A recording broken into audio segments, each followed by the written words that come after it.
রাখলাম। ইতিমধ্যে বৃষ্টি পড়তে শুরু করেছে আর এই মাছটা আমি রাখলাম বন্ধুরা।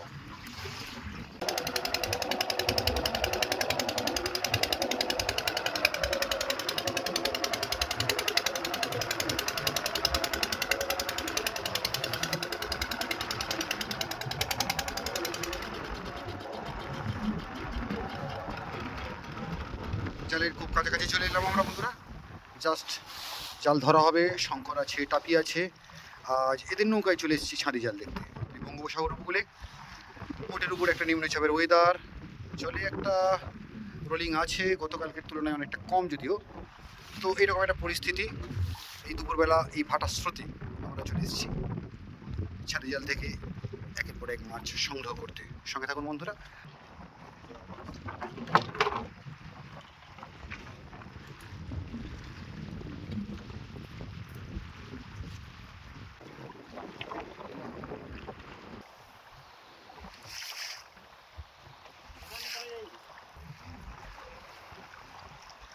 নৌকা একটু দুলছে যেহেতু পূর্ণিমার কোটাল চলছে আর আজ চতুর্দশী, আগামীকাল পূর্ণিমা আছে। তো বন্ধুরা আমরা এই ছাড়ি জাল দেখতে চলে এসেছি আর জাল দেখা শুরু হলো। জাল ইতিমধ্যে মাছ দেখতে পাচ্ছি। তো যেহেতু এখন আমাদের এই বঙ্গোপসাগর জুড়ে একটা গভীর নিম্নচাপ চলছে এবং তার ফলে এই জালে কিন্তু প্রচুর ভোলা মাছ, ইলিশ মাছ, পমফ্রেট, ব্ল্যাক পমফ্রেট এই জাতীয় মাছগুলো এখন আটকাচ্ছে। তো বন্ধুরা দেখতে থাকুন আপনারা শেষ পর্যন্ত। তো ইতিমধ্যে শঙ্করের হাতে দেখতে পাচ্ছি একটা মধুভোলা চলে এসছে এবং জালে আরও বেশ কয়েকটা মাছ আটকে আছে ওইদিকে এদিকে, যেমন টাবির হাতে চলে এসছে একটা মধুভোলা। তো এই জালে যদি মাছ বেশিক্ষণ ধরে আটকা পড়ে থাকে বন্ধুরা, তখন সেগুলো মারা যায় এবং ধীরে ধীরে সেগুলো পচন ধরে এবং অন্যান্য যে সামুদ্রিক কিছু জীব আছে যারা এই মাছগুলোকে আবার খাওয়ার জন্য চলে আসে এই জালে। আর একটা কাঁকড়া দেখুন বন্ধুরা, এই কাঁকড়াটিগুলো দেখাবার চেষ্টা করি।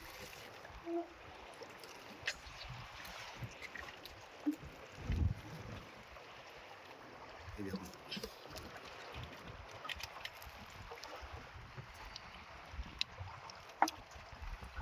তো আমাদের এই বঙ্গোপসাগর উপকূলে শুধু এই রকম কাঁকড়া নয়, আরও ভিন্ন জাতীয় যে সামুদ্রিক কাঁকড়া যেগুলো বিভিন্ন রঙের হয়, বিভিন্ন রূপের হয়, এই জাতীয় কাঁকড়াগুলো কিন্তু আমাদের এখানে এই জালে ওঠে, যদিও এই কাঁকড়াগুলোকে নেওয়া হয় না।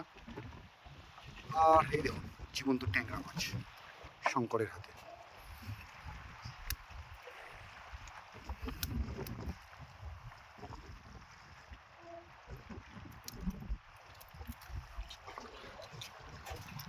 ছেড়ে দিল, ওকে।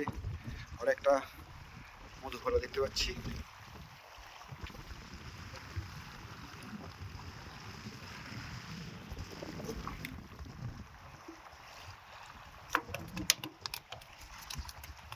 ইয়েস, এটা পুরো জীবিত আছে, দেখুন মধুভোলা। বেশ এই ভোলাটা কিন্তু আমাদের এই উপকূলে আর কি, এই গঙ্গা নদীর উপকূলে বা মোহনায় প্রচুর পরিমাণে পাওয়া যাচ্ছে। বেশ ভালো সাইজ এবং বেশ ভালো দামও আছে এর। এই মধুভোলা এখন পর্যন্ত সব কটা মধুভোলা উঠছে, একটা ট্যাংরা উঠলো আর এই কাঁকড়া ফেলে দিল শঙ্কর, কারণ এই কাঁকড়াগুলো জালে বেশি ঝঞ্ঝাট ঘটায়। একটা সমুদ্র কাঁকড়া আসছে, ছেড়ে গেল নাকি? এই তো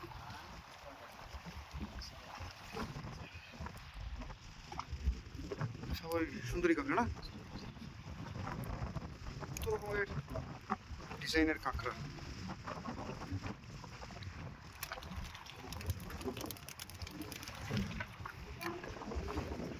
দেখুন বন্ধুরা এই কাঁকড়ার রংটা আবার দেখুন কেমন সুন্দর। তো এইটা পুরোপুরি আবার আলাদা,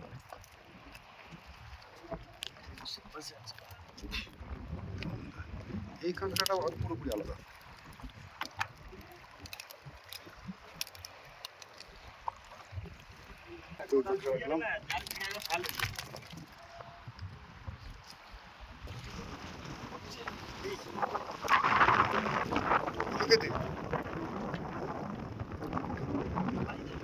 নেবে নাকি?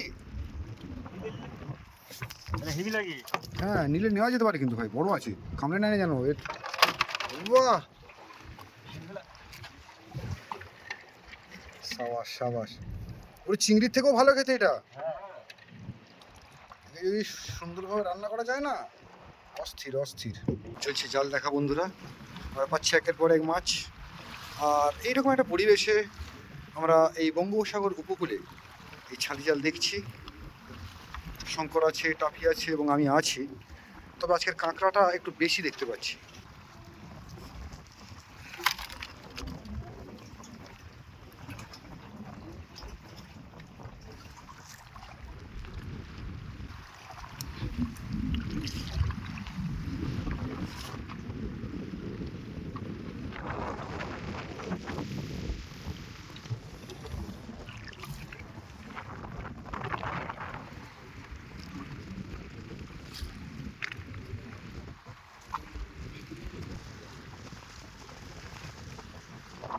ইলিশ মাছ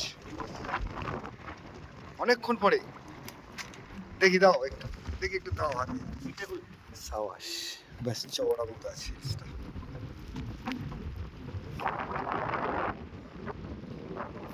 দেখুন, আজকের অবস্থা মাছের মধ্যে এত বড় একটা ইলিশ মাছ আমরা পেলাম। সাবাস সাবাস, তাজা ইলিশ।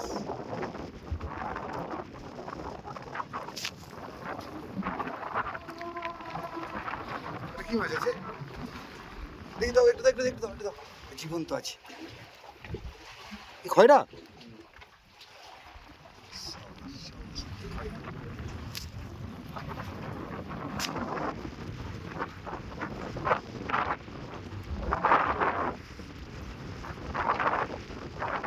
জীবন্ত খয়রা মাছ। সন্ধ্যাটা আর একটা দুলা দেখতে পাচ্ছি। আর এই দেখুন,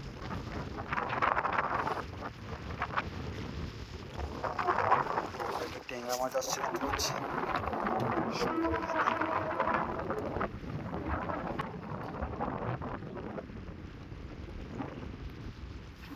তো একটা ইলিশ, তারপর একটা খয়রা।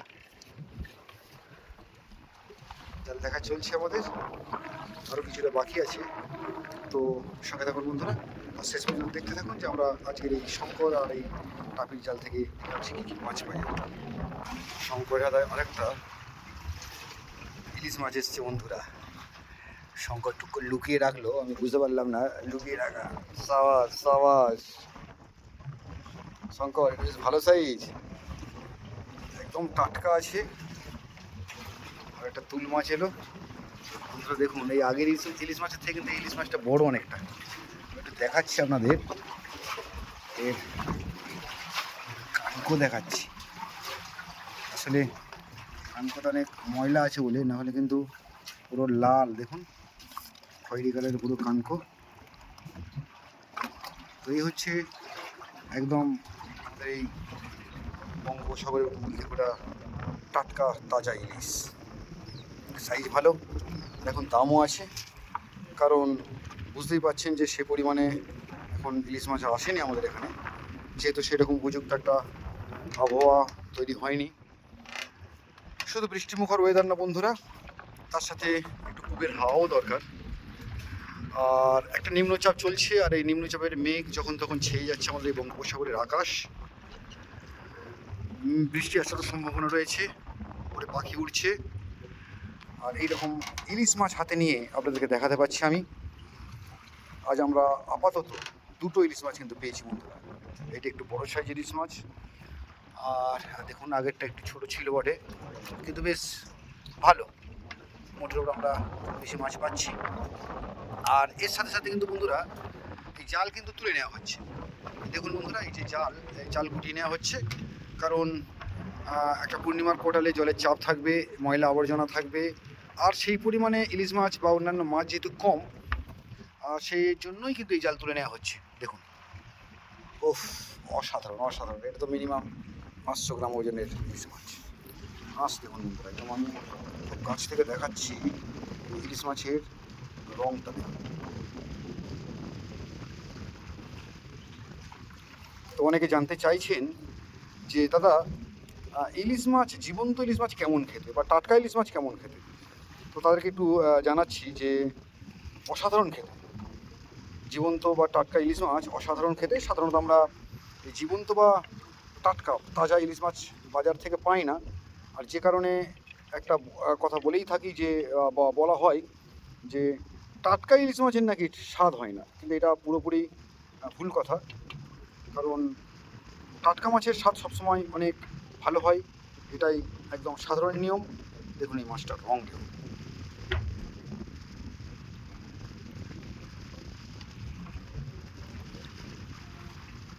অসাধারণ অসাধারণ।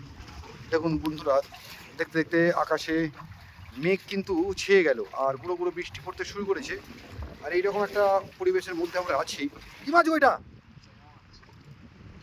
আরে দেখাও দেখাও। আরে সাবাস সাবাস, এটা একটা ভিন্ন টাইপের মাছ দেখলাম, লাল চিংড়ি তাই তো, নদীর। এই দেখুন বন্ধুরা, বিভৎস দেখতে দেখুন। তো বৃষ্টি পড়তে শুরু করলো ইতিমধ্যে।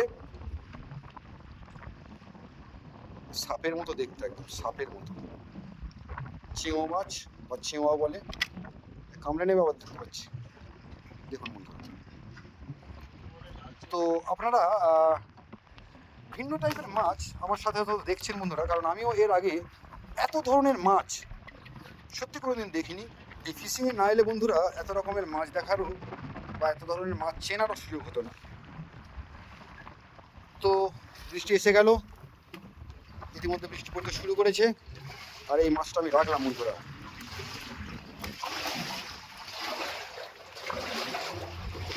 অসাধারণ দৃশ্য দেখছেন এই মুহূর্তে। দেখুন পুরো বৃষ্টি পড়তে শুরু করলো আমাদের এই নৌকার উপরে।